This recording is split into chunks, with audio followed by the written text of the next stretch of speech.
Bressler, PBR World Finals. We're in the Tyson fan zone with the great Flint Rasmussen. And you know, Flint, I've known you for a long time, and we've had one of these. We've had a nodding all these years, a nodding relationship. I'll walk down the hall and we give you, those are the best kind.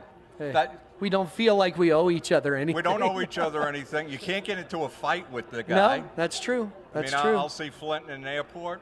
That's better than a shaking relationship. Well, I don't shake you off. It's just that good nod. It's a healthy, friendly. Yes, it is. It's a healthy, friendly nod. And although I do envy you in that you here at the fan zone, you have a Las Vegas residency, just like. Just like Britney Spears, except it's on except it's on concrete. Yeah, well, and Britney asked me to move in with her, but it didn't work out. I'll be here.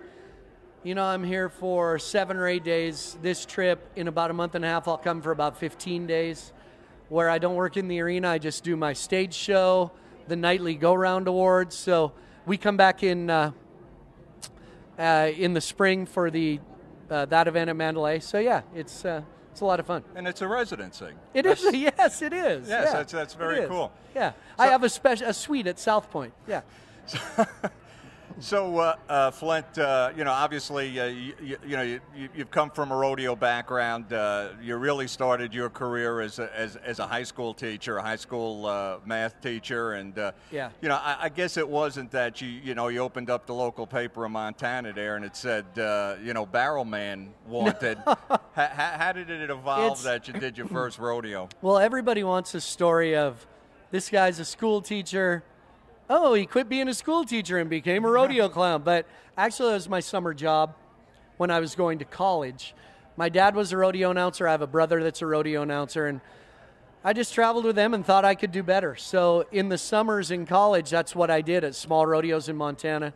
When I graduated from college, I figured I'd be done with it, but kept getting more and more phone calls. So I was 2 years into teaching, and, man, I could see it was going to be no light at the end of the tunnel if I didn't do something. So gave it up, gave it a try, and that was in 1993. So worked out okay. And you got started. I mean, Flint, if you're a rodeo fan, was really a legendary barrel man in the PRCA, and that's obviously why you still, the whole family's involved in rodeo, but that's why you still have that close allegiance with the PRCA. Yeah, something like 8-time barrel man of the year. Yeah, I did the National Finals rodeo 8 times. So I was doing PBR and rodeo at the same time for a long, long time. And then when Randy Bernard was in charge, he came to me and said his idea was if people want to see you work in the arena, they should have to go to a PBR. And I didn't want to do it at first and was kind of getting burnt out on the rodeo thing. Had done everything I could, so made the transition. It was well worth it. Very happy with that decision. There's a lot of people and a lot of careers and a lot of sports that are really Renaissance people. And, when people years ago used to think of a barrel man, they thought of a guy with the bib jeans on, big, heavy set guy. And you really became the first barrel man that was an entertainer. And, I think the way you work, especially when you go into a place like Madison Square Garden, it's obviously the bull riding's very exciting, but I think you're the conduit really between the PBR and the fans. You make them comfortable in the environment they're in. You run the show. You're the ringleader. Yeah, and I've always said it's my job to make sure with all the dead spots we have with TV, it's my job to make sure the people who paid to get in don't know there was dead spots. And it's funny you bring that up because I get negative things online. We just had a discussion about Facebook, Twitter. I get comments to me quite often about you need to retire, when are you going to quit, why did you say this, why did you say that. I actually had a person message me and say, I used to think your shtick was cute and original. Now you either need to change or retire. Change this, change that. And I said, I kind of came up with this. How do I need to, how can I change a style?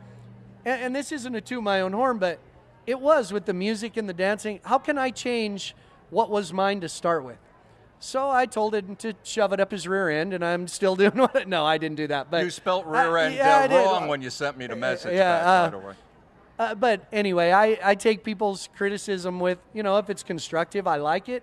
If it's just mean, I don't. And keep doing what I'm doing, and I'll know when it's time to quit, which isn't far off, but we'll see. The amazing thing, Flint, is you look at a sport, and as a guy ages in a sport, a really good ball player, he'll keep on readjusting his game. Yeah.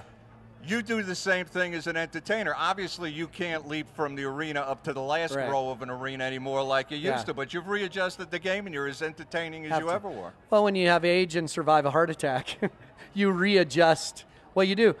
But I've readjusted in a way that I've created the illusion I'm still doing it the same. But I've changed. I mean, people watched me. I did my first national finals rodeo when I was 30. I'm 46 years old right now, and I feel pretty good. And I do things that a lot of people my age can't do, and I'll do that for a little while longer. And you notice I avoided that, and see what happens. Let's say you brought up the heart attack, which I guess you had when you were around 41. 41, yeah. 41. And, good job. Good job.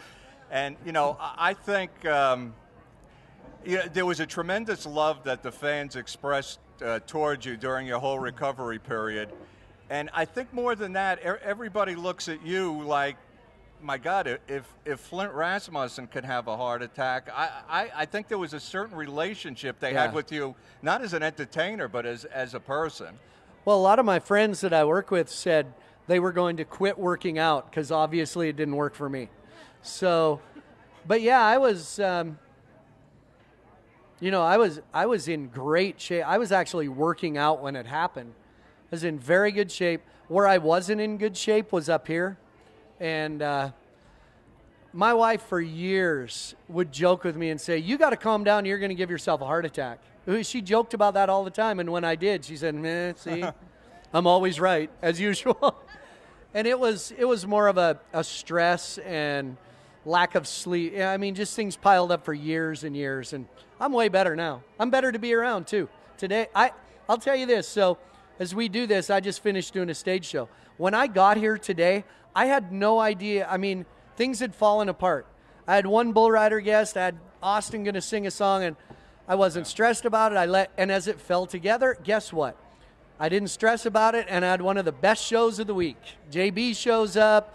Nathan Shopper shows up. Turned out great. So it just doesn't do you any good. We're not, like I say, we're not curing cancer here.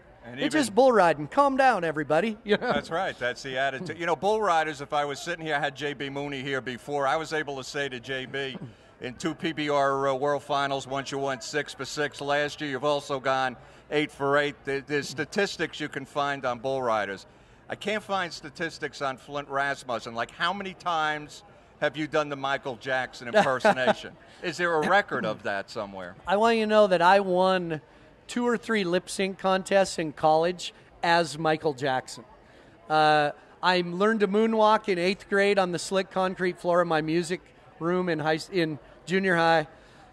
Yeah, I've done Michael Jackson a lot. It's I still got it though. I still do the Michael Jackson. Problem is, little kids don't know who he was. Let's go back to one of the oldies but goodies, and that was your Titanic impersonation. I always wanted to know, seriously, is it like you're driving in your car around the time the Titanic was out and you said, hey, I could do something with this as a parody? Yeah, it's exactly what it is.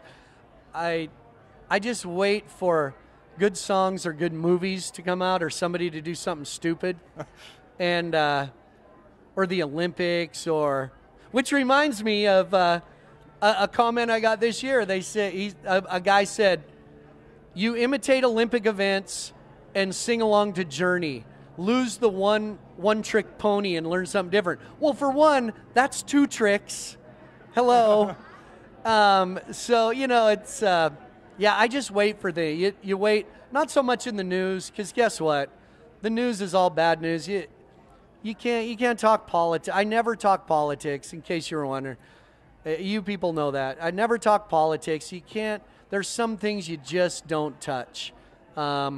You're more of you're an observationalist. You're not a comedian. Culture, it's all about that bass, Titanic. That's fun stuff.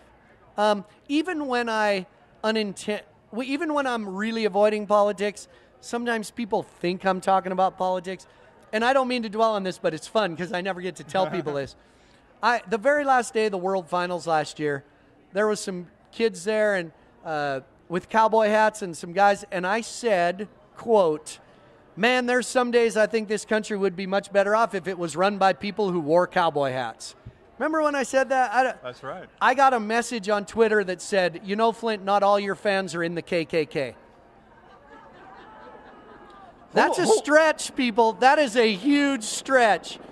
So, I mean, we have to be so much more careful in today's world, whether I like it or not. I hate that I have to be.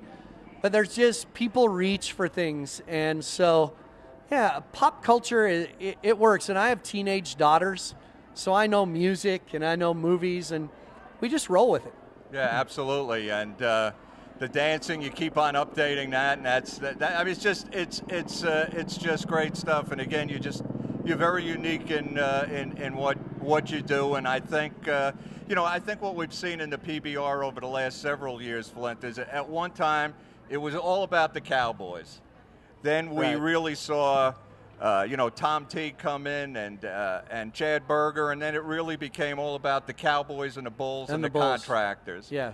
And then all of a sudden, Shorty became prominent, and then it became all about the Cowboys, the stock contractors, the Bulls, and the bullfighters, and of course you the whole time. But PBR has become a whole big package. It's a big family where there's a lot more to absorb and enjoy than just watching a bull ride. That's the advantage PBR has. I mean, and I'm a rodeo guy. My kids are in rodeo. I come to the NFR every year. But nowhere during that rodeo does an animal get a standing ovation or pictures taken. In Bushwhacker, Asteroid, it was Chicken on a Chain, it was Little Yellow Jacket. They're as big as stars. I said it this year on the radio that I think in 2014, the biggest star athlete in the Western sports world was Bushwhacker.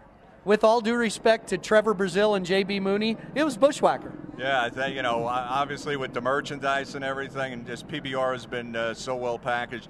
Flint, you were talking about your career, and you keep on making adjustments before we let you go. What is in the future for Flint Rasmussen over the next 3 to 5 years?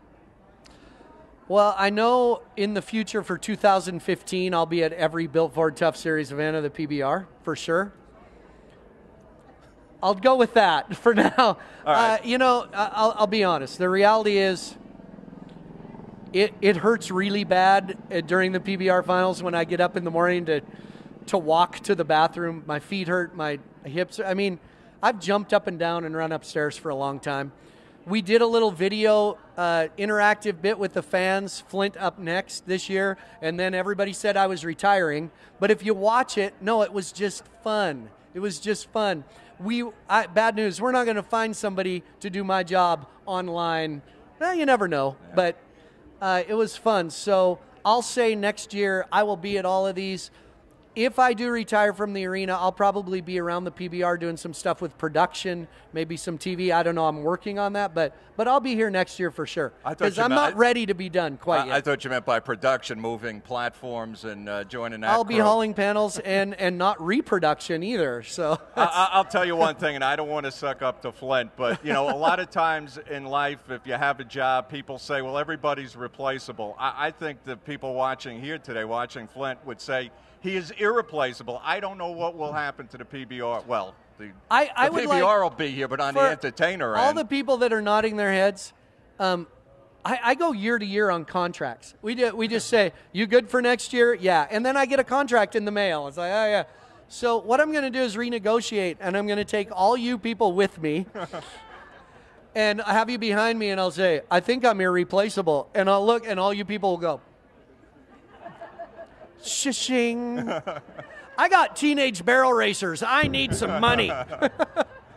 Flint, thanks for joining us. It's been great to see you for more than our normal. How's that? There Good? we go. We're not. Thanks, Flint.